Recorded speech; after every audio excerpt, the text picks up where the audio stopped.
the best of the week on Relevant Radio. You know, before we progress, I want to just share some ideas I've shared over the years about the crime of abortion, and that's exactly what it is. I'm a Civil War geek. I used to tell my students, I taught, as I'm sure most of you know, I taught dead languages to comatose seminarians for almost 25 years. And of course, we studied the Iliad and the Odyssey, which we call the Idiot and the Oddity. And I used to tell my students that the Civil War made the Trojan War look like a fraternity prank. I mean, the Civil War was such a huge part of the population of the United States died in the Civil War. There's never been a worse war in the history of our country in terms of people dead. Just astonishing.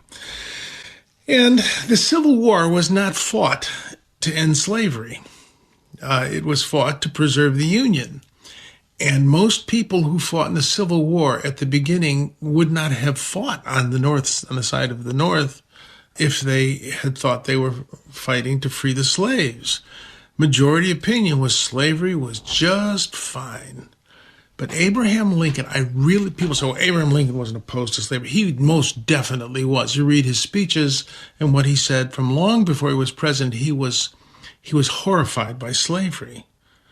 And I'll paraphrase him in a minute, but he was such a, they call him Honest Abe. He was a great politician because he knew when to hold back the truth. I really think that Abraham Lincoln got himself into a position where he could end slavery. I think that was the goal of his life. They say, no, it wasn't. He was a very ambitious man, and he was a very good lawyer, and he hid his opinions until he was in a position to change the world and to end slavery in this country. And I think that was always his intention. Most people thought slavery was fine. I mean, maybe it was, the fanatical abolitionists in New England who were just obnoxious. They were always making people feel bad, because they wanted to abolish this normal and very human institution of slavery. There's always been slavery. Rome was built on slavery. Greece was built on slavery. There's always been slavery. And there's more slaves alive now than there were at the time of the Civil War, believe it or not, in the world. Numerically there. What's this you want to do away with slavery? That's ridiculous. These people are inferior to us.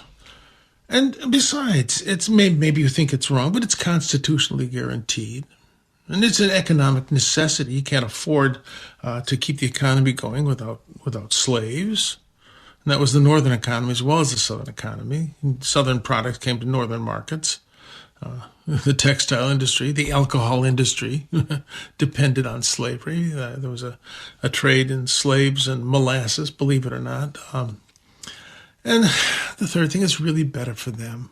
They were taken out of the darkness of Africa and put in snug little slave cottages and taught civilization.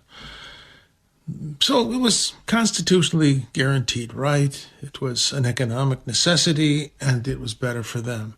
These are precisely the arguments for abortion. It's a constitutionally guaranteed right. Well, no, it's not. It's an economic necessity. No, it's destroying our economy because you can't have an economy if you don't have children. And it's really better for them. Who would like to bring children into a world where they're not welcome or into a situation that they're not going to be parented? When they took the Africans out of Africa and brought them to their little snug slave cottages in the New World, did they ask the Africans if it was better for them to be kidnapped and stolen and chained as laborers? They didn't ask them. And you're not asking a child. That child in the womb is not the property of anyone but God, just as the African people were not the property of anyone but God. And the vast majority of people, it seems, think, well, it's just fine. It's none of anybody's business but the person's involved. Oh, nonsense. It is my business. It is your business. And just as the abolitionists were this minority of irritating people who reminded others that they were sinning. So we pro-lifers, we are an obnoxious minority who are jailed and abused and restricted. I maintain that those people who today are for abortion rights would have been pro-slavery. Oh no, they're the liberals. No, they would have been pro-slavery.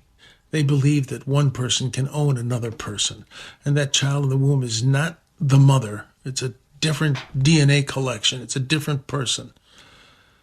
They would have been pro-slavery. So we are the abolitionists of today. And someday people will see the foolishness, morally, economically, socially, of abortion. And though we're maybe in a minority now, and I don't really know that we are, but if we are in a minority now, someday we will be in the great majority when people come to their senses and realize what they have done. Our society has never recovered from slavery. There is social inequity, there is color prejudice, the violence involved with the heritage of slavery is something that is with us to this day. And I think abortion, the crime of abortion, will be a permanent blot on the nation and a permanent trial weight around our society's neck. Abraham Lincoln said that if slavery is not wrong, nothing is wrong. I would paraphrase what he said by saying, if abortion is not wrong, then nothing is wrong. And that's precisely why these people guard it. They don't want anything to be wrong. They define freedom the way that Southern slave owners and Northern slave owners defined it, that freedom is the ability to do whatever I want, even to other people. And that is not freedom. Freedom is not the right to kill your children. Freedom is the situation in which you can do what is right and pleasing to God. And that's why they defend abortion, because if abortion is not wrong, then nothing is wrong, and they want nothing to be wrong. So hang in there. If you are valiantly working to defend human life, hang in there. You are on the side of history that's going to win in the long run, just as the Civil War was transformed from a war between the states to a crusade to end the evil of slavery. So too, we'll look back on our service, be it from the throne of God or from the vantage point of history, and be proud that we were pro-life and not pro-death. We were pro-freedom, not pro-slavery. Like what you just heard? Share it with your family and friends, and thanks for listening.